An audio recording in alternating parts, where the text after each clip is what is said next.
চাচ্ছি ত্রিপাক্ষিক বৈঠক হয়ে আলোচনার মাধ্যমে সমাধান হোক, পাহাড়ে শান্তি আসুক, উন্নয়ন হোক। কিন্তু আমাদের বাংলার মুখ্যমন্ত্রী এটা চান না, তিনি সংঘর্ষ চাইছেন, তার মধ্যে তার রাজনৈতিক লাভ লুকিয়ে আছে। আর তিনি যতক্ষণ না চাইবেন ততক্ষণ শান্তি আসবে না।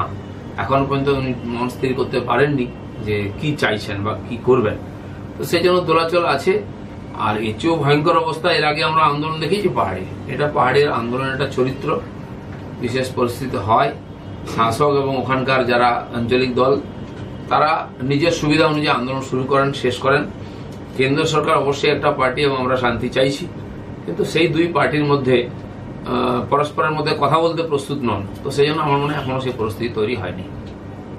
ওখানে যে আন্দোলন হচ্ছে ওখানে কোন রকম নীতি নৈতিকতার প্রশ্ন নেই আছে, এ নিয়েও নিজের দাবি মানিয়ে নেওয়ার একটা চেষ্টা।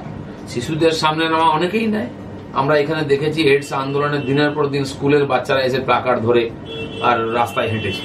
এখন 2-1 বছর হয়তো বন্ধ আছে, আবার যদি ইউএনও বা বিদেশ করে টাকা দেয় এইডস এর পক্ষে আন্দোলন করার জন্য বহু সংস্থা আসবে, তারা বাচ্চাদেরকেও সামনে করেছে। এগুলো সমর্থনের প্রশ্ন নেই। সামাজিক সচেতনতা, একটা রাজনৈতিক আন্দোলন, রাজনৈতিক আন্দোলনটা আমরা দেখছি, যারা আন্দোলন করে তারা কিভাবে দেখছে, তারা তাদের অস্তিত্বের প্রশ্ন দেখেছে, ওখানে তাদের যে দাবি আছে, তাদের ভাষা সংস্কৃতির প্রশ্ন, তো তারা ঝাঁপিয়েছে। সেটা তারা এক দৃষ্টিতে দেখছে, তারা করছে। আমরা এখান থেকে আরেকরকম দৃষ্টিতে দেখছি। এ নিয়ে মতান্তর থাকতে পারে, আর নিশ্চয়ই এটা আমরা সমর্থন করি না যে বাচ্চাদেরকে এই ধরনের আন্দোলন নিয়ে যাওয়া, কিন্তু এরকম বহুদিন তো হয়ে আসছে, সব জায়গায় আন্দোলন এই ধরনের সামিল করা হয় বাচ্চাদেরকে। সেরকম সমালোচনা যারা করছেন তারাও তো এর আগে কোনদিন সমালোচনা করেননি যে এইডস এখানে বাচ্চাদেরকে ওখানে নিয়ে আসা হচ্ছে।